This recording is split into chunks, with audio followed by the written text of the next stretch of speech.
Hi guys, so first of all, thank you so much for taking time out of your day to log into my channel and just hearing whatever it is that I have to say. And I hope that you're able to get something out of this video, and more than anything, I hope that you're able to also leave a comment and just let me know what you think. And yeah, so I'm a huge fan of all things mental advancement and personal growth and just mental attitude. And with that being said, that could obviously go both ways. You could either be fortunate enough to be able to go through your personal trials with a positive mental attitude, or you could not. You could not have that. And what one person would feel as just a scratch on the first layer of the skin, you feel that it's this excruciating pain, and you feel like you're in hot boiling water and you can't take it anymore. And it's just so unfortunate that a lot of people are not able to understand mental illnesses and depression and what it really does to you. So we're not able to help people that are sending out all these signs and that are showing us all these different forms of different cries for help. So we're not able to help them because we basically do not know what mental illnesses are and how do we deal with that. So yeah, I heard, which I'm sure you have too, I've been hearing on the news about this lady, Kate Spade, that was she committed suicide. She ended her life. She hung herself at her home in Manhattan. And so basically she left a note to her child saying that the child should not blame herself, and that none of that had anything to do with her, and that she should ask her father, meaning that the father knows why the woman decided to end her life. And so I went on to do further research, and I found that the this lady's husband, wanted a divorce. And yes, so he did not want to be married to her anymore. And my first thought was, but why how hurt could you be for you to believe that there's not going to be any you can't ever get out of that state of mind, like you can't ever be happy without this person anymore. And I was just so quick in stopping myself and thought, you know what, when somebody is depressed, they're not as rational as you and I would think, and they don't have that logic, and they don't have that thought process that they've always been using the whole time. It's like a state now. It's not just a feeling. It becomes a state. It's an illness, and you can't help it. And it's not like a broken leg or a broken arm where the person that's walking past you is going to see that you need help because you're in pain. It's inside, so we don't know that they're hurting, and we don't know that they need help, and we don't know that everything that they're doing is actually to show us that they're in pain and that they need help. So when we see somebody that's showing us that they're in pain emotionally and inwardly, we feel like, oh, they just want attention, but they're really just hurting inside.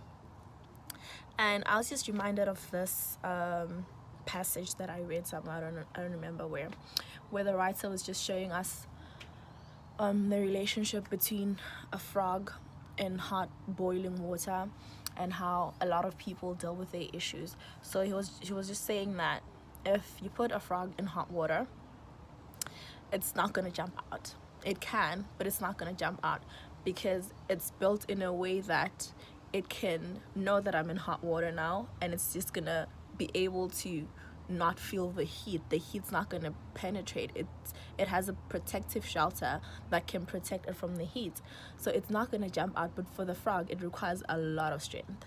So by the time the water gets too hot and the frog feels like, I can't take it anymore, it's used up so much strength in fighting against the heat, that it does not have any more strength to jump out of the water.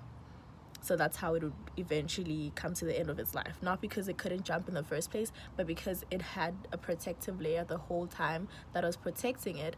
And in using all of that strength, it did not have any more strength in the end to jump out of the water. And I feel like that's so relatable, because a lot of people stay in in hurtful situations and hurtful scenarios because they feel like they can take it and they feel like they're strong enough to handle it. But when the time comes now that they should move, they don't have any more strength in them because they've used up all their strength in fighting these unnecessary things that they should have just gotten out of in the first place. And I feel like that's how it happens if a person has some sort of depression. They don't have it in them anymore to get out. They don't have it in them anymore to be rational. And it's just so unfortunate that a lot of us don't understand that. And I was talking to a friend of mine last night, and he was just like, we were talking about this thing, and he just said that he also saw somewhere that someone was saying it's really important that you check on your strongest friend. And I was like, oh my gosh, so many people are indeed walking around with masks, and we believe that a lot of people are happy and they have everything all figured out, whereas they're not. And a lot of people are just so broken, and a lot of people need that person to come and check up on them and just ask them if they're okay and if they need any help with anything, or just let them know that they're doing good and they can handle this, and just show support to somebody. And yeah, it was just tragic. It was just tragic. And it just goes to show that there's no type, there's no class. It really could happen to anybody. There's no amount of money that can like exempt you from feeling depressed and having all these sorts of mental illnesses. And you can be surrounded by so many people, by so much success, but it still does not mean that you can't get depressed and you can't get these mental illnesses, guys. They're so real and they could happen to anybody. It's just so scary. I mean, this woman was able to, her company, Kate Spade, was worth over 2 billion, and you wouldn't think this person would be hurt enough to end her own life. You'd think she'd be so in love with her life because she's so successful and she was able to build an empire. But unfortunately, that's not how it works. And it's really real, and people need to take note of this for what it is, because it's not child's play. It's really real. I remember this girl in Johannesburg last year was also threatening to end her life. She was threatening to jump off a building, and people came in to watch, and they're watching her, and people are going, oh, jump, you like attention, if you feel like you want to jump and end your life, jump, nobody's going to stop you. And then officials came, and you think they'd help the whole situation, but as soon as they got there, they were like, oh, jump, like, what are you even waiting for? So indeed, she did jump with the security guards there, with the policemen there. She jumped, and that's how she died. And people were still saying people like attention. How much attention do you want, honestly, for you to feel like ending your life is worth that? I don't know how we can get educated on this and just coming to an understanding of how this really works and how it could easily happen to anybody, until we understand that depression is real and there's really no type.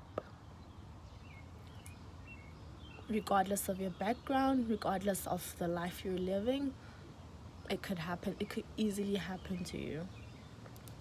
So yeah, it's so unfortunate what happened to this lady, and what is like always happening to all the people around the world that are just so hurt to a point where they feel like ending their lives is the only thing that could stop the pain. So yeah, if anything, I'm going to leave you with this, what my friend told me: check on your strongest friend.